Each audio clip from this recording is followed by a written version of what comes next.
জি ভাই আপনি এনে কি করতেছেন এই ঘাস টাস দেয়া? এই যে ভাই খরগোশ হচ্ছে এটি বিত্তে কি খরগোশ খরগোশ? জি এটি ঘাস খা? জি এটি কত দিয়ে কিনছেন আপনি?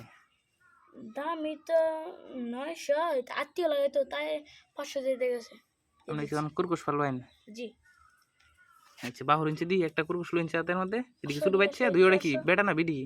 ব্যাট বেডি বেড়া একটা দেশে দেখতে পারি করছে একজন এটা কি বেটা জি দিছে? এটা কি গা? ঘাস খায় পাতাকপি খায় গাজর খায় আর হচ্ছে পাতাকপি আর কি না কয় এটা এটা আপনি সারাদিন কাঁচার মধ্যে বন্দি করে তুই দিন হ্যাঁ?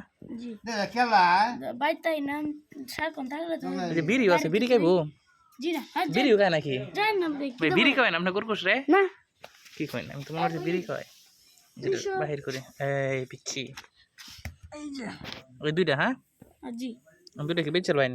না আমি বুঝবো না আচ্ছা যাই হোক গাইজ খরগোশগুলো অনেক সুন্দর আছে বাচ্চা কিউট দুধ আছে দেখে বিড়ি খাওয়ায় খরগোশটা বড় হতে হ্যাঁ বুঝতে পারছি ভাই এটা এটা কি বলেন ভাই এই জারিফ খরগোশটা খাওয়ায় বিড়ি আই আই আই শুকর না আন ভাই আপনি খরগোশে বিড়ি খাওয়াইতেছেন না? না আচ্ছা খাওয়াই সমস্যা নেই কই নাই তা তো ওই দিন সুন্দর হ্যাঁ বাচ্চা দিব এটি কয়দিন পরে? না বাচ্চা এটি তো বাচ্চা সেন হইলে সর বাচ্চা দিব